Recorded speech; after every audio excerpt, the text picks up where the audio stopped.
Chapter 3, Lesson 2. Why Teach Financial Literacy? In 1990, my best friend Mike took over his father's empire and is, in fact, doing a better job than his dad. We see each other once or twice a year on the golf course. He and his wife are wealthier than you can imagine. Rich Dad's empire is in great hands, and Mike is now grooming his son to take his place as his dad had groomed us. In 1994, I retired at the age of 47, and my wife Kim was 37. Retirement does not mean not working. To my wife and me, it means that barring unforeseen cataclysmic changes, we can work or not work, and our wealth grows automatically, staying way ahead of inflation. I guess it means freedom. The assets are large enough to grow by themselves. It's like planting a tree. You water it for years, and then one day it doesn't need you anymore. Its roots have gone down deep enough. Then the tree provides shade for your enjoyment. Mike chose to run the empire, and I chose to retire. Whenever I speak to groups of people, they often ask what I would recommend or what could they do. How do they get started? Is there a good book I would recommend? What should they do to prepare their children? What is the secret to success? How do I make millions?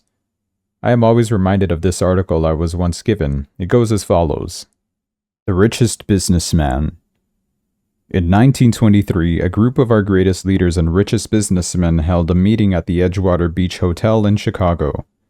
Among them were Charles Schwab, head of the largest independent steel company; Samuel Insull, president of the world's largest utility; Howard Hobson, head of the largest gas company; Ivar Kruger, president of the International Match Co., one of the world's largest companies at the time; Leon Frazier, president of the Bank of International Settlements; Richard Whitney, president of the New York Stock Exchange; Arthur Cotton and Jesse Livermore, two of the biggest stock speculators; and Albert Fall, a member of President Harding's cabinet. 25 years later, 9 of them, those listed above, ended as follows. Schwab died penniless after living for 5 years on borrowed money. Insull died broke living in a foreign land. Kruger and Cotton also died broke. Hobson went insane. Whitney and Albert Fall were just released from prison. Fraser and Livermore committed suicide. I doubt if anyone can say what really happened to these men. If you look at the date, 1923, it was just before the 1929 market crash and the Great Depression, which I suspect had a great impact on these men and their lives. The point is this. Today, we must live in times of greater and faster change than these men did. I suspect there will be many booms and busts in the next 25 years that will parallel the ups and downs these men faced. I am concerned that too many people are focused too much on money and not their greatest wealth, which is their education. If people are prepared to be flexible, keep an open mind, and learn, they will grow richer and richer through the changes. If they think money will solve problems, I'm afraid those people will have a rough ride. Intelligence solves problems and produces money. Money without financial intelligence is money soon gone. Most people fail to realize that in life, it's not how much money you make, it's how much money you keep. We have all heard stories of lottery winners who are poor, then suddenly rich, then poor again. They win millions and are soon back to where they started. Or stories of professional athletes who, at the age of 24, are earning millions of dollars a year and are sleeping under a bridge by age 34. In the paper this morning, as I write this, there is a story of a young basketball player who a year ago had millions. Today, he claims his friend's attorney and accountant took his money, and now he works at a car wash for minimum wage. He is only 29. He was fired from the car wash because he refused to take off his championship ring as he was wiping off the cars, so his story made the newspaper. He is appealing his termination, claiming hardship and discrimination, and that the ring is all he has left. He claims that if you take that away, he'll crumble. In 1997, I know so many people who are becoming instant millionaires. It's the roaring 20s one more time. And while I am glad people have been getting richer and richer, I only caution that in the long run, it's not how much you make, it's how much you keep, and how many generations you keep it. So when people ask, where do I get started, or tell me how to get rich quick, they often are greatly disappointed with my answer. I simply say to them what my rich dad said back to me when I was a little kid. If you want to be rich, you need to be financially literate. That idea was drummed into my head every time we were together. As I said, my educated dad stressed the importance of reading books, while my rich dad stressed the need to master financial literacy. If you're going to build the Empire State Building, the first thing you need to do is dig a deep hole and pour a strong foundation. If you are going to build a home in the suburbs, all you need to do is pour a 6-inch slab of concrete. Most people, in their drive to get rich, are trying to build an Empire State Building on a 6-inch slab. Our school system, having been created in the agrarian age, still believes in homes with no foundation. Dirt floors are still the rage. So kids graduate from school with virtually no financial foundation. One day, sleepless and deep in debt in the suburbia, living the American dream, they decide that the answer to their financial problems is a way to get rich quick. Construction on the skyscraper begins. It goes up quickly, and soon, instead of the Empire State Building, we have the Leaning Tower of suburbia. The sleepless nights return. As for Mike and me in our adult years, both of our choices were possible because we were taught to pour a strong financial foundation when we were just kids. Now, accounting is possibly the most boring subject in the world. It also could be the most confusing, but if you want to be rich long term, it could be the most important subject. The question is, how do you take a boring and confusing subject and teach it to kids? The answer is, make it simple. Teach it first in pictures. My rich dad poured a strong financial foundation for Mike and me. Since we were just kids, he created a simple way to teach us. For years, he only drew pictures and used words. Mike and I understood the simple drawings, the jargon, the movement of money, and then in later years, Rich Dad began adding numbers. Today, Mike has gone on to master much more complex and sophisticated accounting analysis because he has had to. He has $1 billion empire to run. I'm not as sophisticated because my empire is smaller, yet we come from the same simple foundation. In the following pages, I offer you the same simple line drawing Mike's dad created for us. Though simple, those drawings helped guide 2 little boys in building great sums of wealth on a solid and deep foundation. Rule 1. You must know the difference between an asset and a liability, and buy assets. If you want to be rich, this is all you need to know. It's rule number 1. It's the only rule. This may sound absurdly simple, but most people have no idea how profound this rule is. Most people struggle financially because they do not know the difference between an asset and a liability. Rich people acquire assets. The poor and middle class acquire liabilities, but they think they are assets. When my rich dad explained this to Mike and me, we thought he was kidding. Here we were, nearly teenagers and waiting for the secret to getting rich, and this was his answer. It was so simple that we had to stop for a long time to think about it. "What is an asset?" asked Mike. "Don't worry right now," said Rich Dad. "Just let the idea sink in. If you can comprehend the simplicity, your life will have a plan and be financially easy. It is simple. That is why the idea is missed." "You mean all we need to know is what an asset is, acquire them, and we'll be rich?" I asked.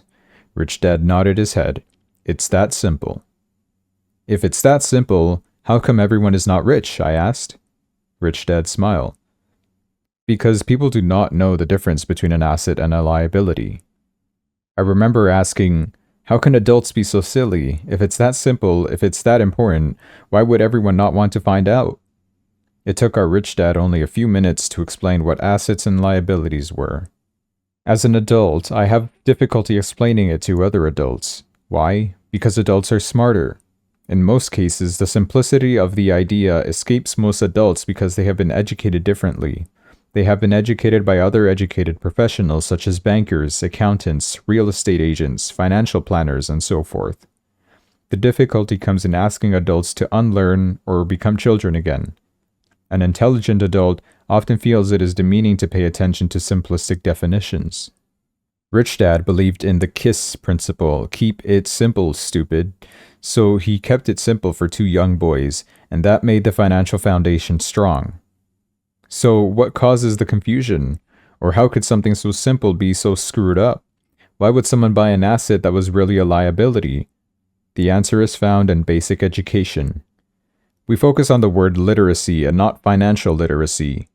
What defines something to be an asset or something to be a liability are not words. In fact, if you really want to be confused, look up the words asset and liability in the dictionary. I know the definition may sound good to a trained accountant, but for the average person it makes no sense. But we as adults are often too proud to admit that something does not make sense. As young boys, Rich Dad said, "What defines an asset is not words but numbers, and if you cannot read the numbers, you cannot tell an asset from a hole in the ground."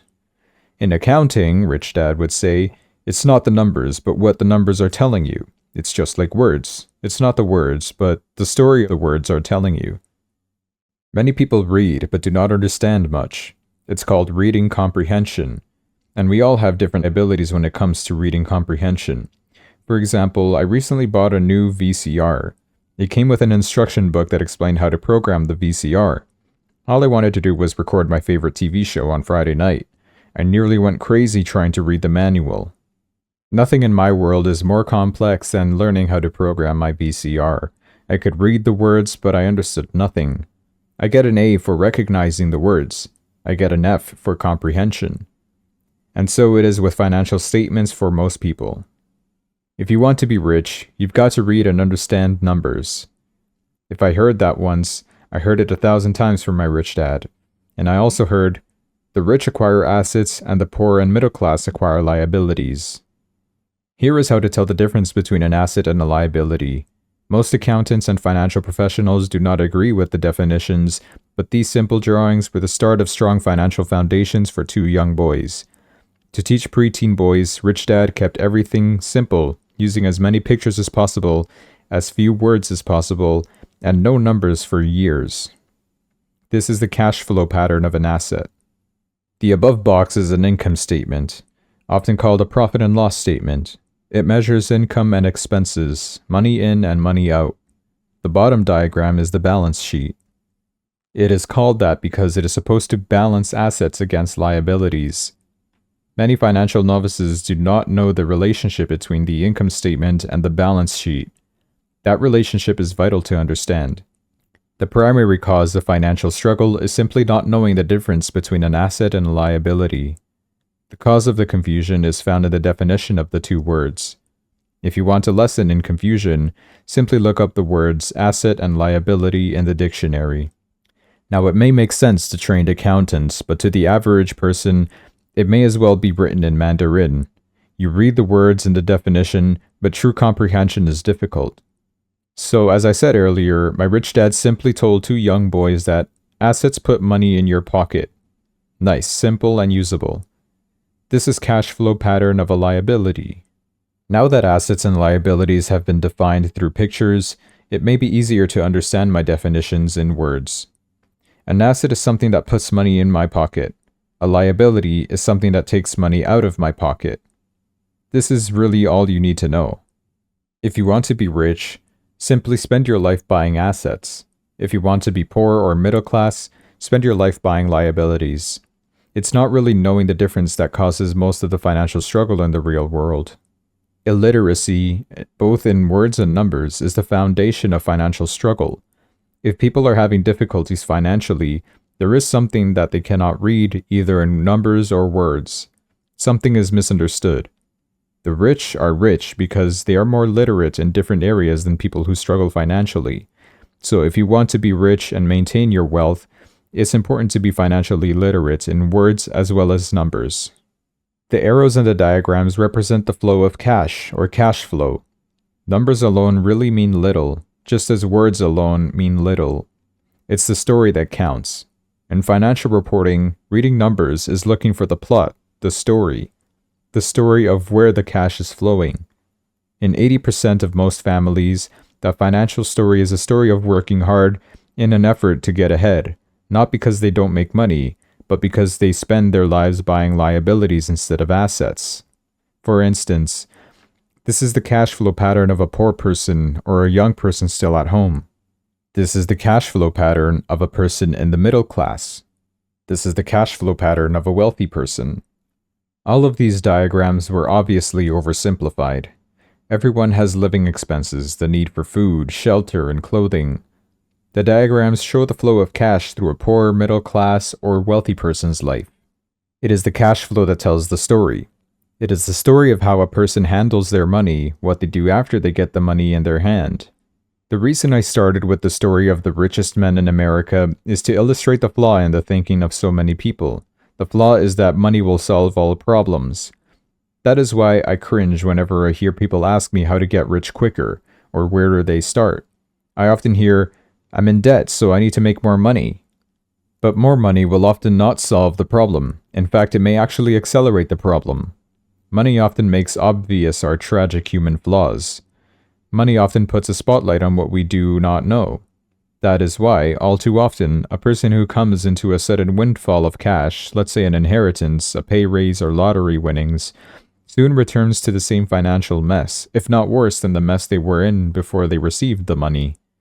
Money only accentuates the cash flow pattern running in your head. If your pattern is to spend everything you get, most likely an increase in cash will just result in an increase in spending. Thus the saying, a fool and his money is one big party. I have said many times that we go to school to gain scholastic skills and professional skills, both important. We learn to make money with our professional skills. In the 1960s, when I was in high school, if someone did well in school academically, almost immediately people assumed this bright student would go on to be a medical doctor. Often no one asked the child if they wanted to be a doctor. It was assumed. It was the profession with the promise of the greatest financial reward. Today, doctors are facing financial challenges I would not wish on my worst enemy. Insurance companies taking control of the business, managed healthcare, government intervention, and malpractice suits, to name a few. Today, kids want to be basketball stars, golfers like Tiger Woods, computer nerds, movie stars, rock stars, beauty queens, or traders on Wall Street, simply because that is where the fame, money, and prestige is. That is the reason it is so hard to motivate kids in school today. They know that professional success is no longer solely linked to academic success as it once was. Because students leave school without financial skills, millions of educated people pursue their profession successfully, but later find themselves struggling financially. They work harder, but don't get ahead. What is missing from their education is not how to make money, but how to spend money. What to do after you make it.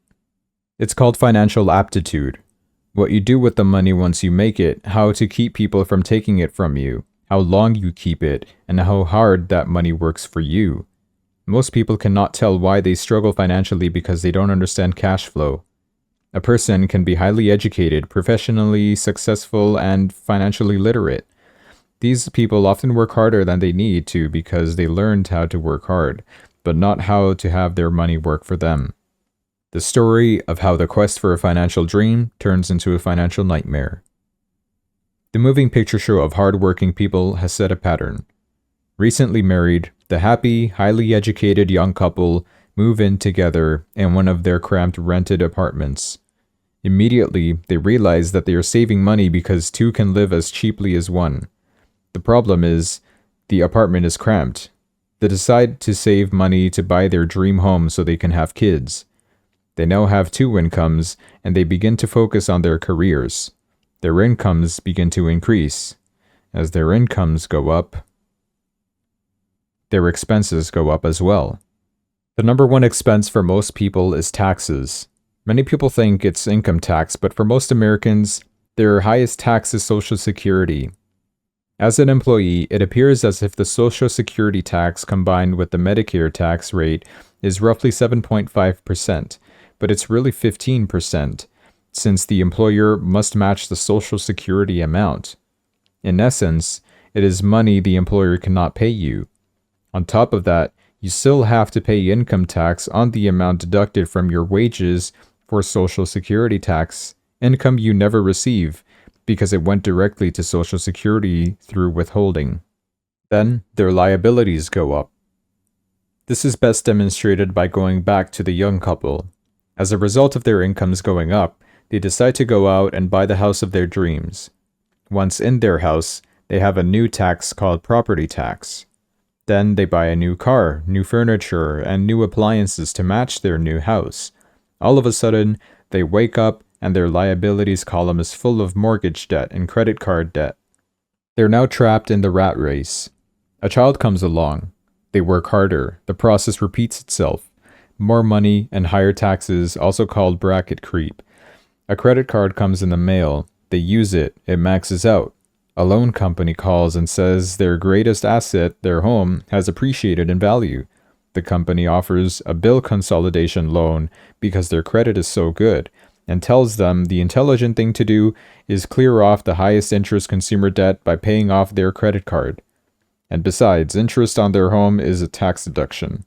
They go for it and pay off those high-interest credit cards. They breathe a sigh of relief. Their credit cards are paid off. They've now folded their consumer debt into their home mortgage. Their payments go down because they extend their debt over 30 years. It is a smart thing to do. Their neighbor calls to invite them to go shopping. The Memorial Day sale is on, a chance to save some money. They say to themselves, I won't buy anything. I'll just go take a look.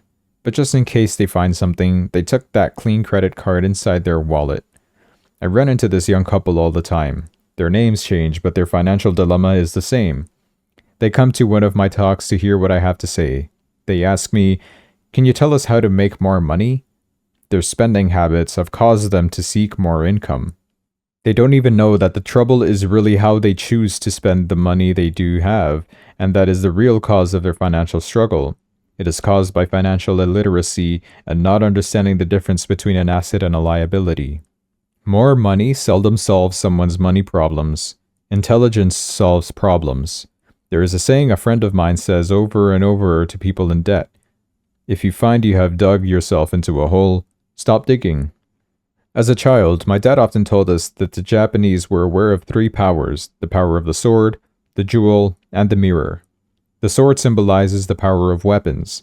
America has spent trillions of dollars on weapons, and because of this is the supreme military presence in the world. The jewel symbolizes the power of money. There is some degree of truth to the saying, remember the golden rule. He who has the gold makes the rules. The mirror symbolizes the power of self-knowledge. This self-knowledge, according to Japanese legend, was the most treasured of the three. The poor and middle class all too often allow the power of money to control them. By simply getting up and working harder, failing to ask themselves if what they do makes sense, they shoot themselves in the foot as they leave for work every morning. By not fully understanding money, the vast majority of people allow the awesome power of money to control them. The power of money is used against them. If they used the power of the mirror, they would have asked themselves, does this make sense? All too often, instead of trusting their inner wisdom, that genius inside of them, most people go along with the crowd. They do things because everybody else does it. They conform rather than question. Often, they mindlessly repeat what they have been told.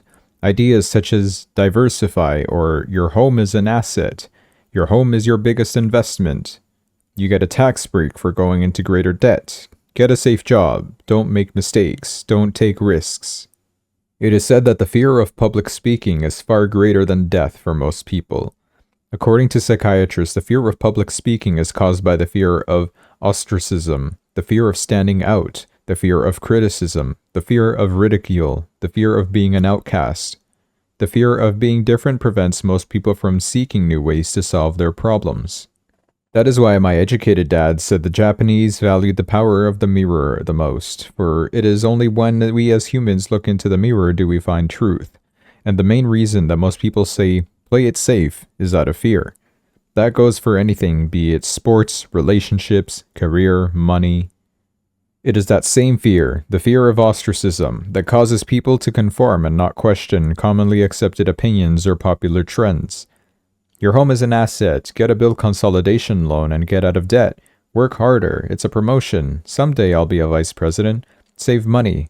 When I get a raise, I'll buy us a bigger house. Mutual funds are safe. Tickle Me Elmo dolls are out of stock, but I just happen to have one in the back that another customer has not come by for yet. Many great financial problems are caused by going along with the crowd and trying to keep up with the Joneses. Occasionally, we all need to look in the mirror and be true to our inner wisdom rather than our fears. By the time Mike and I were 16 years old, we began to have problems in school. We were not bad kids, we just began to separate from the crowd. We worked for Mike's dad after school and on the weekends. Mike and I often spent hours after work just sitting at a table with his dad while he held meetings with his bankers, attorneys, accountants, brokers, investors, managers, and employees. Here was a man who had left school at the age of 13, now directing, instructing, ordering, and asking questions of educated people. They came at his beck and call and cringed when he did not approve of them. Here was a man who had not gone along with the crowd. He was a man who did his own thinking and detested the words, "We have to do it this way because that's the way everyone else does it." He also hated the word "can't." If you wanted him to do something, just say, "I don't think you can do it." Mike and I learned more sitting at his meetings than we did in all our years of school, college included. Mike's dad was not school educated, but he was financially educated and successful as a result. He used to tell us over and over again, an intelligent person hires people who are more intelligent than they are. So Mike and I had the benefit of spending hours listening to and, in the process, learning from intelligent people. But because of this, both Mike and I just could not go along with the standard dogma that our teachers preached, and that caused the problems. Whenever the teacher said, "If you don't get good grades, you won't do well in the real world," Mike and I just raised our eyebrows. When we were told to follow set procedures and not deviate from the rules, we could see how this schooling process actually discouraged creativity. We started to understand why our rich dad told us that schools were designed to produce good employees instead of employers. Occasionally, Mike or I would ask our teachers how what we studied was applicable, or we asked why we never studied money and how it worked. To the later question, we often got the answer that money was not important, that if we excelled in our education, the money would follow. The more we knew about the power of money, the more distant we grew from the teachers and our classmates. My highly educated dad never pressured me about my grades. I often wondered why. But we did begin to argue about money. By the time I was 16, I probably had a far better foundation with money than both my mom and dad. I could keep books, listen to tax accountants, corporate attorneys, bankers, and real estate brokers, investors, and so forth. My dad talked to teachers. One day, my dad was telling me why our home was his greatest investment. A not too pleasant argument took place when I showed him why I thought a house was not a good investment. The following diagram illustrates the difference in perception between my rich dad and my poor dad when it came to their homes. One dad thought his house was an asset, and the other dad thought it was a liability. I remember when I drew the following diagram for my dad, showing him the direction of cash flow, I also showed him the ancillary expenses that went along with owning the home. A bigger home meant bigger expenses, and the cash flow kept going out through the expense column. Today, I am still challenged on the idea of a house not being an asset, and I know that for many people, it is their dream as well as their large investment. And owning your home is better than nothing. I simply offer an alternative way of looking at this popular dogma. If my wife and I were to buy a bigger, more flashy house, we realize it would not be an asset. It would be a liability, since it would take money out of our pocket. So here is the argument I put forth. I really do not expect most people to agree with it, because a nice home is an emotional thing. And when it comes to money, high emotions tend to lower financial intelligence. I know from personal experience that money has a way of making every decision emotional. 1. When it comes to houses, I point out that most people work all their lives paying for a home they never own. In other words, most people buy a new house every so many years, each time incurring a new 30-year loan to pay off the previous one. 2. Even though people receive a tax deduction for interest on mortgage payments, they pay for all their other expenses with after-tax dollars, even after they pay off their mortgage. 3. Property taxes. My wife's parents were shocked when the property taxes on their home went to $1,000 a month. This was after they had retired, so the increase put a strain on their retirement budget, and they felt forced to move. 4. Houses do not always go up in value. In 1997, I still have friends who owe $1 million for a home that will today sell for only $700,000. 5. The greatest losses of all are those from missed opportunities. If all your money is tied up in your house, you may be forced to work harder because your money continues blowing out of the expense column instead of adding to the asset column, the classic middle-class cash flow pattern. If a young couple would put more money into their asset column early on, their later years would get easier, especially as they prepared to send their children to college. Their assets would have grown and would be available to help cover expenses. All too often, a house only serves as a vehicle for incurring a home equity loan to pay for mounting expenses. In summary, the end result in making a decision to own a house that is too expensive in lieu of starting an investment portfolio early on impacts an individual in at least the following 3 ways. 1. Loss of time, during which other assets could have grown in value. 2. Loss of additional capital, which could have been invested instead of paying for high maintenance expenses related directly to the home. 3. Loss of education. Too often, people count their house, savings, and retirement plan as all they have in their asset column. Because they have no money to invest, they simply do not invest. This costs them investment experience. Most never become what their investment world calls a sophisticated investor, and the best investments are usually first sold to sophisticated investors, who then turn around and sell them to the people playing it safe. I am not saying don't buy a house. I am saying understand the difference between an asset and a liability. When I want a bigger house, I first buy assets that will generate the cash flow to pay for the house. My educated dad's personal financial statement best demonstrates the life of someone in the rat race. His expenses seem to always keep up with his income, never allowing him to invest in assets. As a result, his liabilities, such as his mortgage and credit card debts, are larger than his assets. The following picture is worth 1,000 words. Educated dad's financial statement. My rich dad's personal financial statement, on the other hand, reflects the results of a life dedicated to investing and minimizing his liabilities. Rich dad's financial statement. A review of my rich dad's financial statement is why the rich get richer. The asset column generates more than enough income to cover the expenses, with the balance reinvested into the asset column. The asset column continues to grow, and therefore, the income it produces grows with it. The result being, the rich get richer. Why the rich get richer? The middle class finds itself in a constant state of financial struggle. Their primary income is through wages, and as their wages increase, so do their taxes.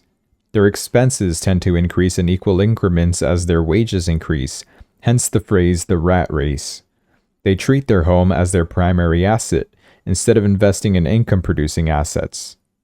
Why the middle class struggle? This pattern of treating your home as an investment and the philosophy that a pay raise means you can buy a larger home or spend more is the foundation of today's debt-ridden society. This process of increased spending throws families into greater debt and into more financial uncertainty, even though they may be advancing in their jobs and receiving pay raises on a regular basis. This is high-risk living caused by weak financial education. The massive loss of jobs in the 1990s, the downsizing of businesses, has brought to light how shaky the middle class really is financially. Suddenly, company pension plans are being replaced by 401k plans.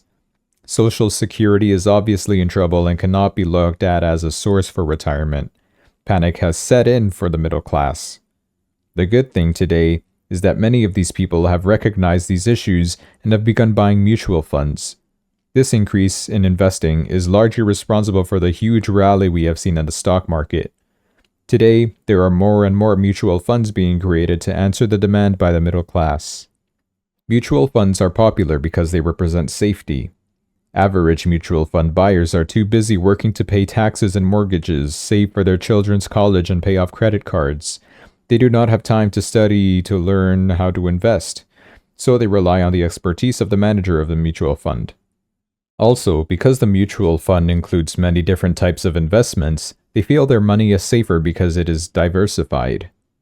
This group of educated middle class subscribes to the diversified dogma put out by mutual fund brokers and financial planners. Play it safe, avoid risk. The real tragedy is the lack of early financial education is what creates the risk faced by average middle class people. The reason they have to play it safe is because their financial positions are tenuous at best. Their balance sheets are not balanced. They are loaded with liabilities with no real assets that generate income. Typically, their only source of income is their paycheck. Their livelihood becomes entirely dependent on their employer. So when genuine deals of a lifetime come along, those same people cannot take advantage of the opportunity they must play it safe simply because they are working so hard, are taxed to the max, and are loaded with debt. As I said at the start of this section, the most important rule is to know the difference between an asset and a liability. Once you understand the difference, concentrate your efforts on only buying income-generating assets. That's the best way to get started on a path to becoming rich. Keep doing that and your asset column will grow. Focus on keeping liabilities and expenses down. This will make more money available to continue pouring into the asset column. Soon the asset base will be so deep that you can afford to look at more speculative investments. Investments that may have returns of 100% to infinity. Investments that for $5,000 are soon turned into $1 million or more. Investments the middle class calls too risky. The investment is not risky. It's the lack of simple financial intelligence, beginning with financial literacy, that causes the individual to be too risky. If you do what the masses do, you get the following picture. As an employee who is also a homeowner, your working efforts are generally as follows. 1. You work for someone else. Most people working for a paycheck are making the owner or the shareholders richer. Your efforts and success will help provide for the owner's success and retirement. 2. You work for the government. The government takes its share from your paycheck before you even see it. By working harder, you simply increase the amount of taxes taken by the government. Most people work from January to May just for the government. 3. You work for the bank.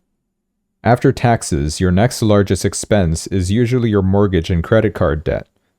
The problem with simply working harder is that each of these 3 levels takes a greater share of your increased efforts.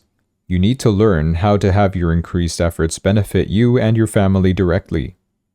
Once you have decided to concentrate on minding your own business, how do you set your goals?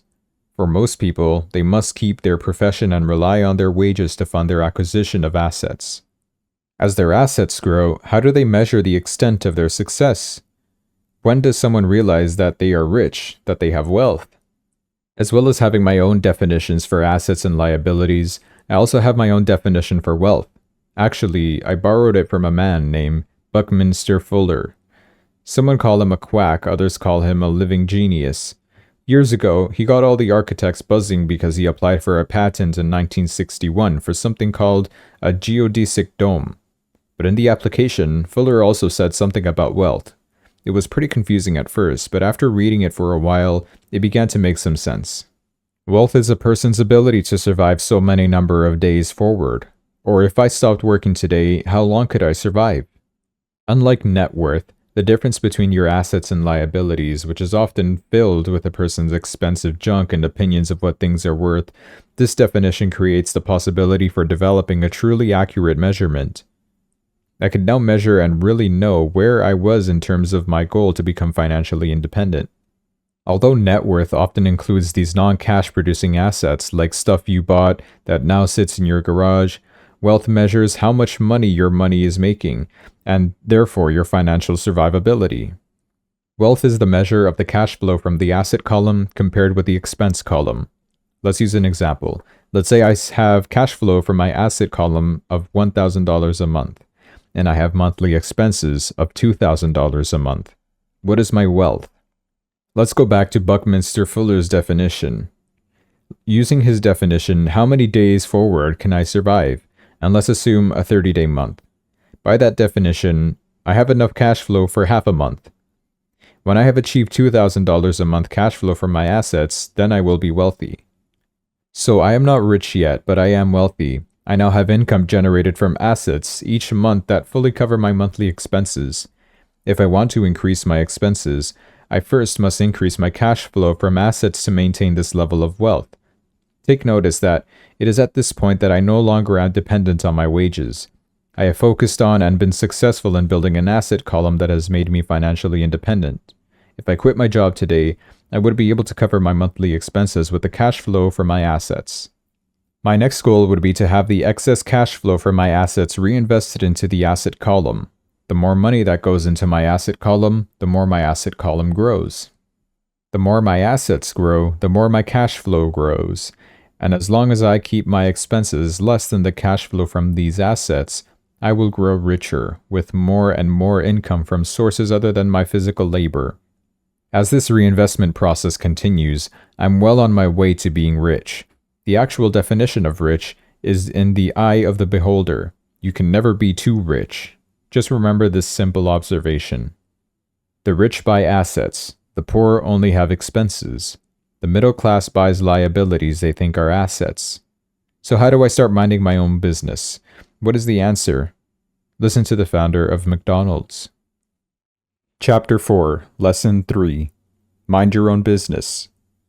In 1974, Ray Kroc, the founder of McDonald's, was asked to speak to the MBA class at the University of Texas at Austin. A dear friend of mine, Keith Cunningham, was a student in that MBA class. After a powerful and inspiring talk, the class adjourned and the students asked Ray if he would join them at their favorite hangout to have a few beers. Ray graciously accepted. "What business am I in?" Ray asked, once the group had all their beers in hand. Everyone laughed, said Keith. Most of the MBA students thought Ray was just fooling around. No one answered, so Ray asked the question again. "What business do you think I'm in?" The students laughed again, and finally one brave soul yelled out, "Ray, who in the world does not know that you're in the hamburger business?" Ray chuckled. "That is what I thought you would say." He paused and then quickly said, "Ladies and gentlemen, I'm not in the hamburger business. My business is real estate." Keith said that Ray spent a good amount of time explaining his viewpoint. In their business plan, Ray knew that the primary business focus was to sell hamburger franchises, but what he never lost sight of was the location of each franchise. He knew that the real estate and its location was the most significant factor in the success of each franchise. Basically, the person that bought the franchise was also paying for buying the land under the franchise for Ray Kroc's organization. McDonald's today is the largest single owner of real estate in the world, owning even more than the Catholic Church. Today, McDonald's owns some of the most valuable intersections and street corners in America, as well as in other parts of the world. Keith said that it was one of the most important lessons in his life. Today, Keith owns car washes, but his business is the real estate under those car washes. The previous chapter ended with the diagrams illustrating that most people work for everyone else but themselves. They work first for the owners of the company, then for the government through taxes, and finally for the bank that owns their mortgage. As a young boy, we did not have a McDonald's nearby, yet my rich dad was responsible for teaching Mike and me the same lesson that Ray Kroc talked about at the University of Texas. It's secret number 3 of the rich. The secret is, mind your own business. Financial struggle is often directly the result of people working all their life for someone else. Many people will have nothing at the end of their working days. Again, a picture is worth 1,000 words. Here is a diagram of the income statement and balance sheet that best describes Ray Kroc's advice. Our current educational system focuses on preparing today's youth to get good jobs by developing scholastic skills. Their lives will revolve around their wages, or as described earlier, their income column. And after developing scholastic skills, they go on to higher levels of schooling to enhance their professional abilities. They study to become engineers, scientists, cooks, police officers, artists, writers, and so on. These professional skills allow them to enter the workforce and work for money. There is a big difference between your profession and your business. Often I ask people, "What is your business?" And they will say, "Oh, I'm a banker." Then I ask them if they own the bank, and usually they respond, "No, I work there." In that instance, they have confused their profession with their business. Their profession may be a banker, but they still need to own their business. Ray Kroc was clear on the difference between his profession and his business. His profession was always the same. He was a salesman. At one time, he sold mixers for milkshakes, and soon thereafter he was selling hamburger franchises. But while his profession was selling hamburger franchises, his business was the accumulation of income-producing real estate. A problem with school is that you often become what you study. So if you study, say, cooking, you become a chef. If you study the law, you become an attorney. And a study of auto mechanics makes you a mechanic. The mistake in becoming what you study is that too many people forget to mind their own business. They spend their lives minding someone else's business and making that person rich. To become financially secure, a person needs to mind their own business. Your business revolves around your asset column as opposed to your income column. As stated earlier, the number one rule is to know the difference between an asset and a liability and to buy assets. The rich focus on their asset columns while everyone else focuses on their income statements. That is why we hear so often, "I need a raise. If only I had a promotion. I'm going to go back to school to get more training so I can get a better job. I'm going to work overtime. Maybe I can get a second job. I'm quitting in 2 weeks. I found a job that pays more." In some circles, these are sensible ideas, yet if you listen to Ray Kroc, you are still not minding your own business. These ideas all still focus on the income column and will only help a person become more financially secure if the additional money is used to purchase income-generating assets. The primary reason the majority of the poor and middle class are fiscally conservative, which means I can't afford to take risks, is that they have no financial foundation. They have to cling to their jobs. They have to play it safe. When downsizing became the in thing to do, millions of workers found out their largest so-called asset, their home, was eating them alive. Their asset, called a house, still cost them money every month. Their car, another asset, was eating them alive. The golf clubs in the garage that cost $1,000 were not worth $1,000 anymore. Without job security, they had nothing to fall back on. What they thought were assets could not help them survive in a time of financial crisis. I assume most of us have filled out a credit application for a banker to buy a house or to buy a car. It is always interesting to look at the net worth selection. It is interesting because of what accepted banking and accounting practices allow a person to count as assets. One day, to get a loan, my financial position did not look too good, so I added my new golf clubs, my art collection, books, stereo, television, Armani suits, wristwatches, shoes, and other personal effects to boost the number in the asset column. But I was turned down for the loan because I had too much investment real estate. The loan committee did not like that I made so much money off apartment houses. They wanted to know why I did not have a normal job with a salary. They did not question the Armani suits, golf clubs, or art collection. Life is sometimes tough when you do not fit the standard profile. I cringe every time I hear someone say to me that their net worth is $1 million or $100,000 or whatever. One of the main reasons net worth is not accurate is simply because the moment you begin selling your assets, you are taxed for any gains. So many people have put themselves in deep financial trouble when they run short of income. To raise cash, they sell their assets. First, their personal assets can generally be sold for only a fraction of the value that is listed in their personal balance sheet. Or if there is a gain on the sale of the assets, they are taxed on the gain.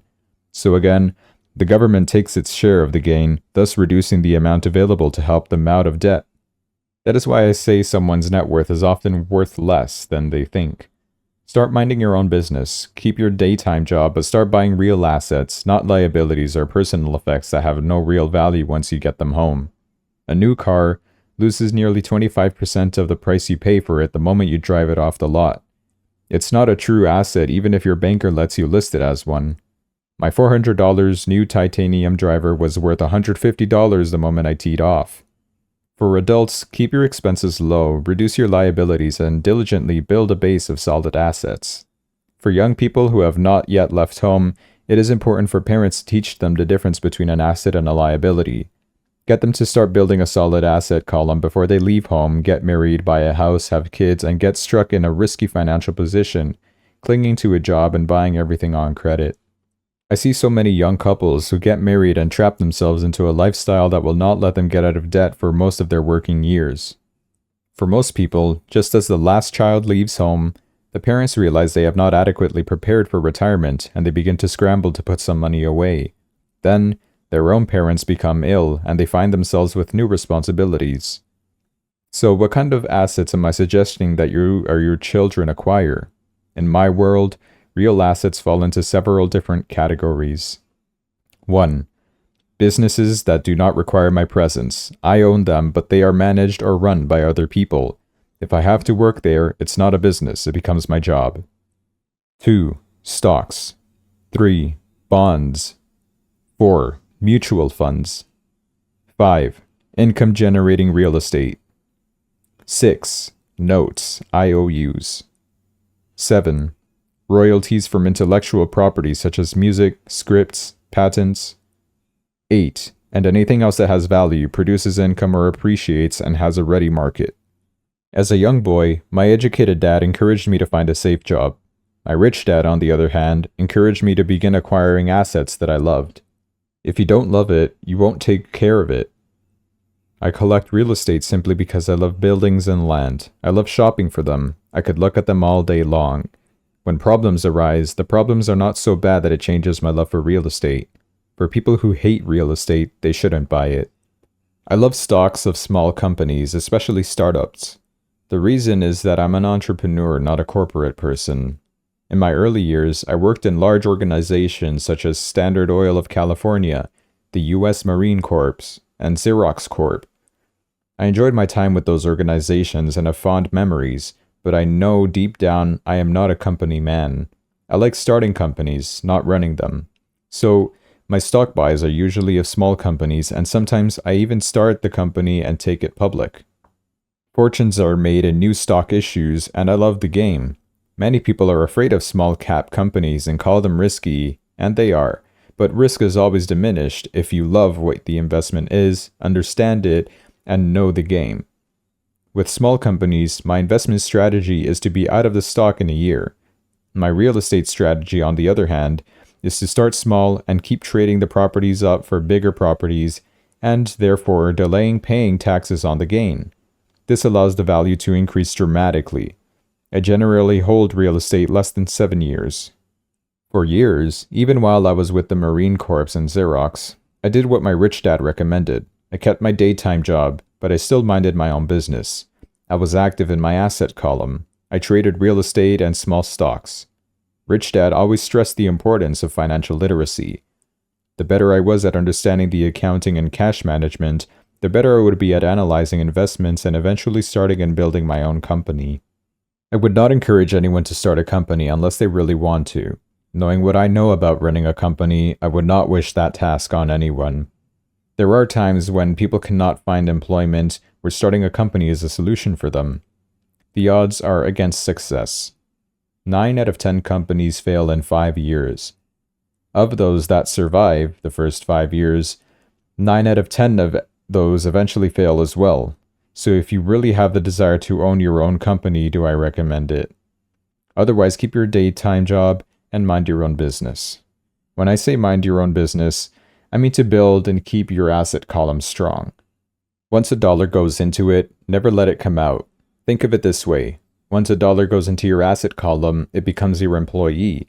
The best thing about money is that it works 24 hours a day and can work for generations. Keep your daytime job, be a great hardworking employee, but keep building that asset column. As your cash flow grows, you can buy some luxuries. An important distinction is that rich people buy luxuries last, while the poor and middle class tend to buy luxuries first. The poor and middle class often buy luxury items such as big houses, diamonds, furs, jewelry, or boats because they want to look rich. They look rich, but in reality, they just get deeper in debt on credit. The old money people, the long-term rich, built their asset column first. Then, the income generated from the asset column bought their luxuries. The poor and middle class buy luxuries with their own sweat, blood, and children's inheritance. A true luxury is a reward for investing in and developing a real asset. For example, when my wife and I had extra money coming from our apartment houses, she went out and bought her Mercedes. It did not take any extra work or risk on her part because the apartment house bought the car. She did, however, have to wait for it for 4 years while the real estate investment portfolio grew and finally began throwing off an extra cash flow to pay for the car. But the luxury, the Mercedes, was a true reward because she had proved she knew how to grow her asset column. That car now means a lot more to her than simply another pretty car. It means she used her financial intelligence to afford it. What most people do is they impulsively go out and buy a new car or some other luxury on credit. They may feel bored and just want a new toy. Buying a luxury on credit often causes a person to sooner or later actually resent that luxury because the debt on the luxury becomes a financial burden. After you've taken the time and invested in and built your own business, you are now ready to add the magic touch, the biggest secret of the rich. The secret that puts the rich way ahead of the pack. the reward at the end of the road for diligently taking the time to mind your own business. Chapter 5, Lesson 4. The History of Taxes and the Power of Corporations.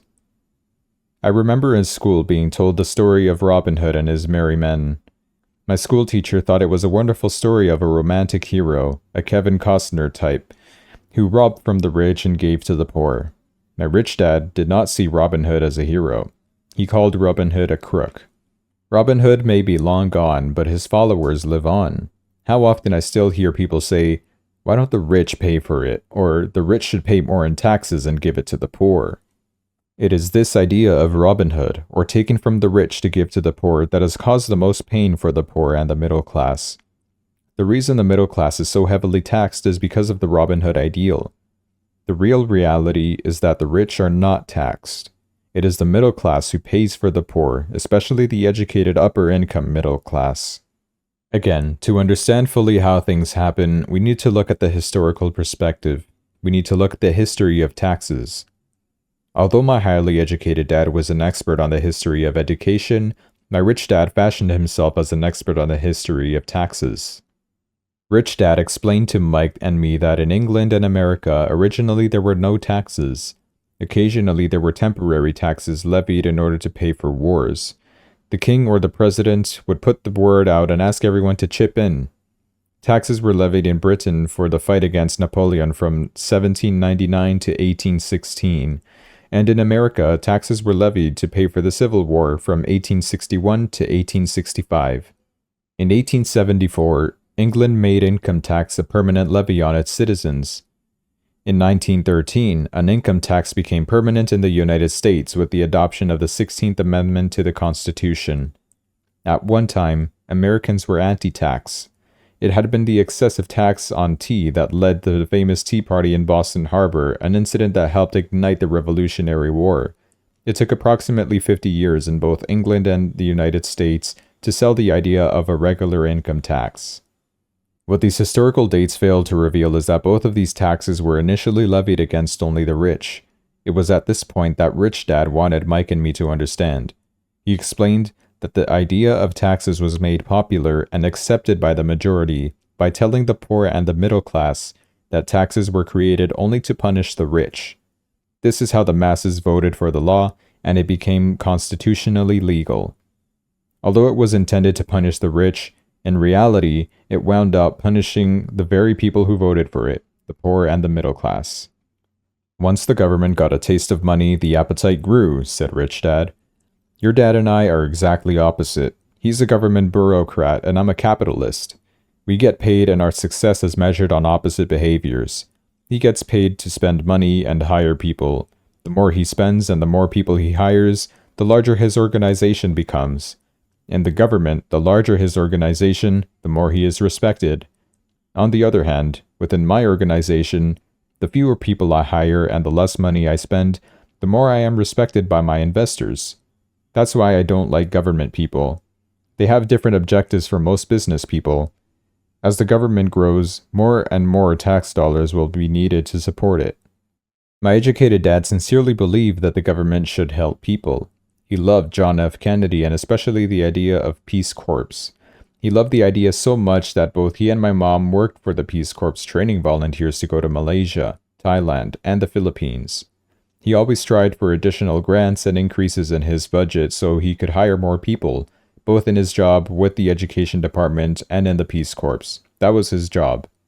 From the time I was about 10 years old, I would hear from my rich dad that government workers were a pack of lazy thieves. And from my poor dad, I would hear how the rich were greedy crooks who should be made to pay more taxes. Both sides have valid points. It was difficult to go to work for one of the biggest capitalists in town and come home to a father who was a prominent government leader. It was not easy knowing who to believe. Yet when you study the history of taxes, an interesting perspective emerges.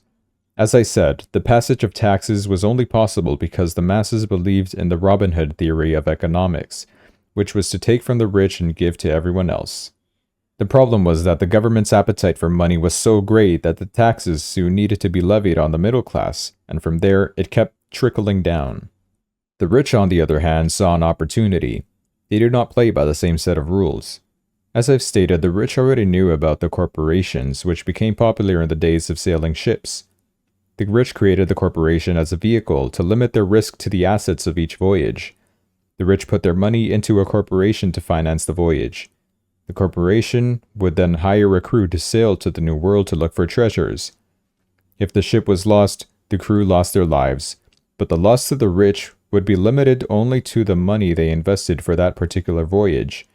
The diagram that follows shows how the corporate structure sits outside your personal income statement and balance sheet.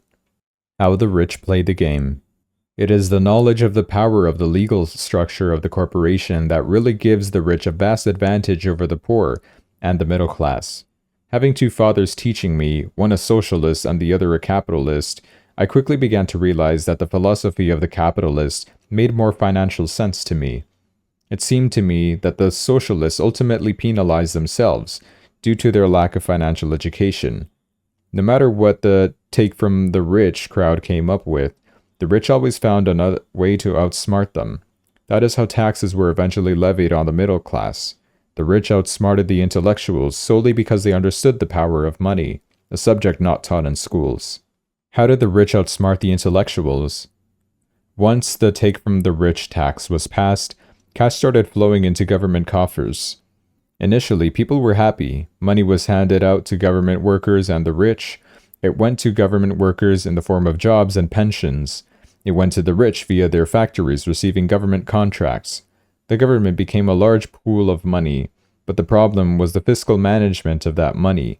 There really is no recirculation. In other words, the government policy, if you were a government bureaucrat, was to avoid having excess money.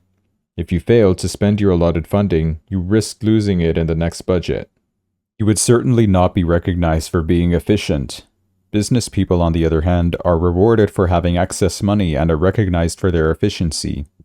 As this cycle of growing government spending continued, the demand for money increased, and the tax the rich idea was now being adjusted to include lower income levels down to the very people who voted it in, the poor and the middle class. True capitalists use their financial knowledge to simply find a way to escape. They headed back to the protection of a corporation. A corporation protects the rich. But what many people who have never formed a corporation do not know is that a corporation is not really a thing. A corporation is merely a file folder with some legal documents in it, sitting in some attorney's office registered with a state government agency. It's not a big building with the name of the corporation on it. It's not a factory or a group of people. A corporation is merely a legal document that creates a legal body without a soul. The wealth of the rich was once again protected. Once again, the use of corporations became popular once the permanent income laws were passed, because the income tax rate of the corporation was less than the individual income tax rates. In addition, as described earlier, certain expenses could be paid with pre-tax dollars within the corporation. This war between the haves and have-nots has been going on for hundreds of years. It is the take from the rich crowd versus the rich. The battle is waged whenever and wherever laws are made. The battle will go on forever. The problem is, the people who lose are the uninformed, the ones who get up every day and diligently go to work and pay taxes. If they only understood the way the rich play the game, they could play it too. Then, they would be on their way to their own financial independence. This is why I cringe every time I hear a parent advise their children to go to school so they can find a safe, secure job. An employee with a safe, secure job without financial aptitude has no escape. Average Americans today work 5 to 6 months for the government before they make enough to cover their taxes. In my opinion, that is a long time. The harder you work, the more you pay the government. That is why I believe that the idea of take from the rich backfired on the very people who voted it in. Every time people try to punish the rich don't simply comply, they react.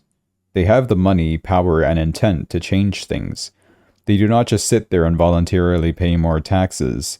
They search for ways to minimize their tax burden.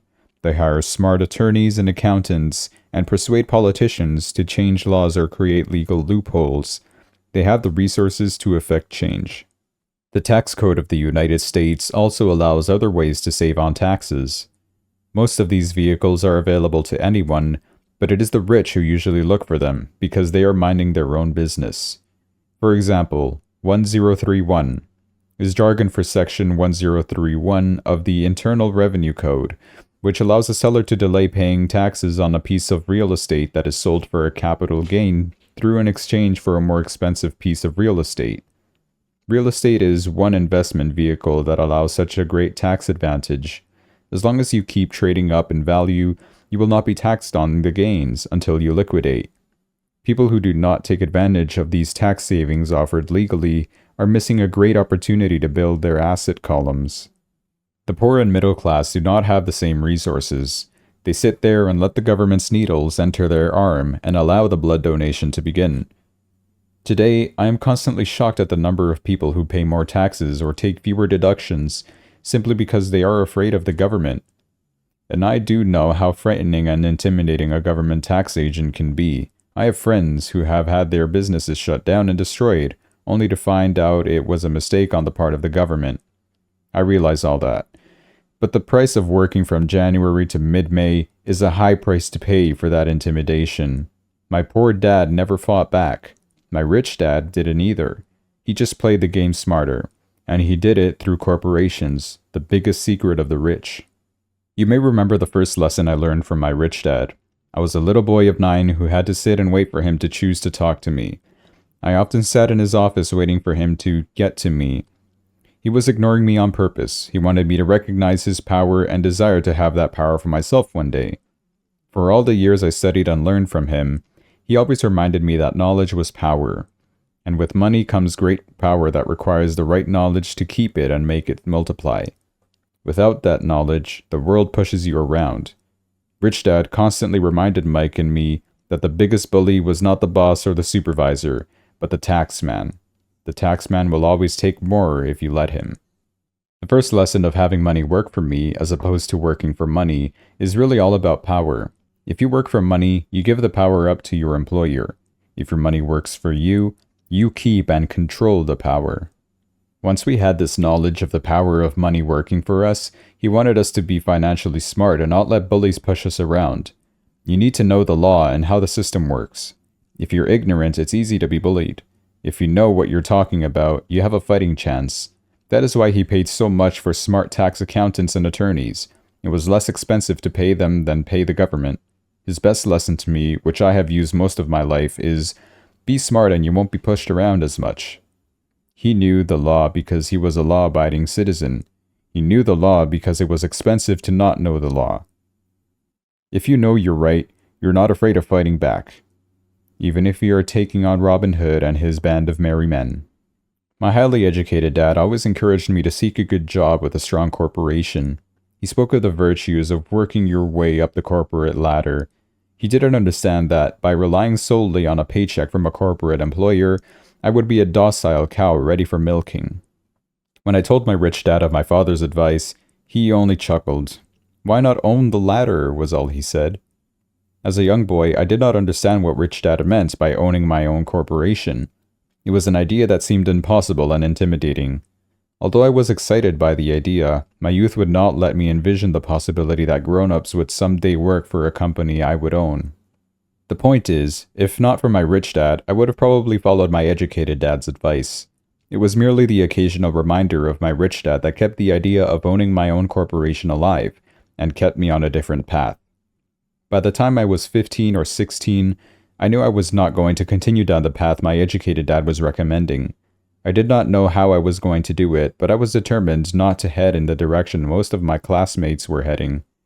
That decision changed my life. It was not until I was in my mid-20s that my rich dad's advice began to make more sense. I was just out of the Marine Corps and working for Xerox. I was making a lot of money, but every time I looked at my paycheck, I was always disappointed. The deductions were so large, and the more I worked, the greater the deductions. As I became more successful, my bosses talked about promotions and raises. It was flattering, but I could hear my rich dad asking me in my ear, "Who are you working for?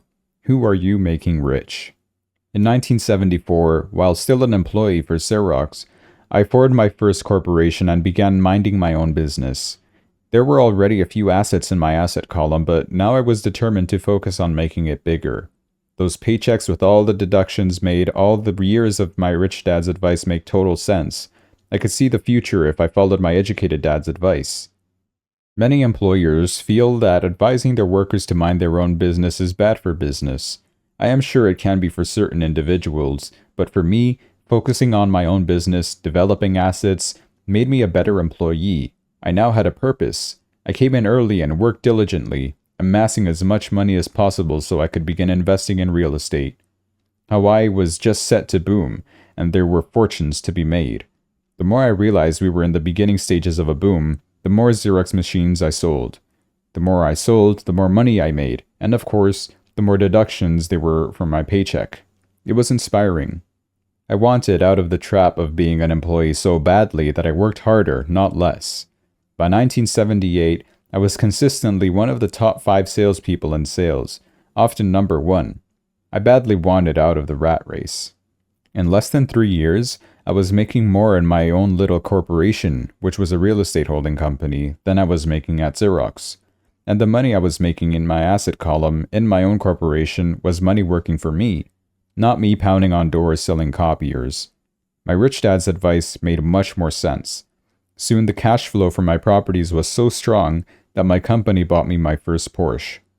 My fellow Xerox salespeople thought I was spending my commissions. I wasn't. I was investing my commissions in assets. My money was working hard to make more money. Each dollar in my asset column was a great employee, working hard to make more employees and buy the boss a new Porsche with before tax dollars. I began to work harder for Xerox. The plan was working, and my Porsche was the proof. By using the lessons I learned from my rich dad, I was able to get out of the proverbial rat race of being an employee at an early age. It was made possible because of the strong financial knowledge I had acquired through these lessons. Without this financial knowledge, which I called financial IQ, my road to financial independence would have been much more difficult. I now teach others through financial seminars in the hope that I may share my knowledge with them. Whenever I do my talks, I remind people that financial IQ is made up of knowledge from 4 broad areas of expertise. Number 1 is accounting, what I call financial literacy. A vital skill if you want to build an empire. The more money you are responsible for, the more money accuracy is required, or the house comes tumbling down. This is the left brain side, or the details. Financial literacy is the ability to read and understand financial statements. This ability allows you to identify the strengths and weaknesses of any business. Number 2 is investing, what I call the science of making money. This involves strategies and formulas. This is the right brain side, or the creative side. Number 3 is understanding markets, the science of supply and demand. There is a need to know the technical aspects of the market, which is emotion-driven. The Tickle Me Elmo doll during Christmas 1996 is a case of a technical or emotion-driven market. The other market factor is the fundamental or the economic sense of an investment. Does an investment make sense or does it not make sense based on the current market conditions? Many people think the concepts of investing and understanding the market are too complex for kids. They fail to see that kids know those subjects intuitively. For those not familiar with the Elmo doll, it was a Sesame Street character that was highly touted to the kids just before Christmas. Most all kids wanted one and put it on the top of their Christmas list. Many parents wondered if the company internationally held the product off the market while continuing to advertise it for Christmas. A panic set in due to high demand and lack of supply. Having no dolls to buy in the stores, scalpers saw an opportunity to make a small fortune from desperate parents. The unlucky parents who did not find a doll were forced to buy another toy for Christmas. The incredible popularity of the Tickle Me Elmo doll made no sense to me, but it serves as an excellent example of supply and demand economics. The same thing goes on in the stock, bond, real estate, and baseball card markets. Number 4 is the law. For instance, utilizing a corporation wrapped around the technical skills of accounting, investing, and markets can aid explosive growth. An individual with the knowledge of the tax advantages and protection provided by a corporation can get rich so much faster than someone who is an employee or a small business sole proprietor. It's like the difference between someone walking and someone flying. The difference is profound when it comes to long-term wealth. 1. Tax advantages. A corporation can do so many things that an individual cannot, like pay for expenses before it pays taxes. That is a whole area of expertise that is so exciting but not necessary to get into unless you have sizable assets or a business. Employees earn and get taxed and they try to live on what is left. A corporation earns, spends everything it can, and is taxed on anything that is left. It is one of the biggest legal tax loopholes that the rich use. They're easy to set up and are not expensive if you own investments that are producing good cash flow. For example, by owning your own corporation, vacations are board meetings in Hawaii. Car payments, insurance, repairs are company expenses. Health club membership is a company expense. Most restaurant meals are partial expenses, and on, but do it legally with pre-tax dollars. 2. Protection from lawsuits. We live in a litigious society. Everybody wants a piece of your action. The rich hide much of their wealth using vehicles such as corporations and trusts to protect their assets from creditors. When someone sues a wealthy individual, they are often met with lawyers of legal protection and often find that the wealthy person actually owns nothing. They control everything but own nothing. The poor and middle class try to own everything and lose it to the government or to fellow citizens who like to sue the rich. They learned it from the Robin Hood story. Take from the rich, give to the poor. It is not the purpose of this book to go into the specifics of owning a corporation, but I will say that if you own any kind of legitimate assets, I would consider finding out more about the benefits and protection offered by a corporation as soon as possible. There are many books written on the subject that will detail the benefits and even walk you through the steps necessary to set up a corporation. One book in particular, Ink and Grow Rich, provides a wonderful insight into the power of personal corporations. Financial IQ is actually the synergy of many skills and talents, but I would say it is the combination of the 4 technical skills listed above that make up the basic financial intelligence. If you aspire to great wealth, it is a combination of these skills that will greatly amplify an individual's financial intelligence. In summary, the rich with corporations earn, spend, pay taxes. People who work for corporations earn, pay taxes, spend. As part of your overall financial strategy, we strongly recommend owning your corporation wrapped around your assets.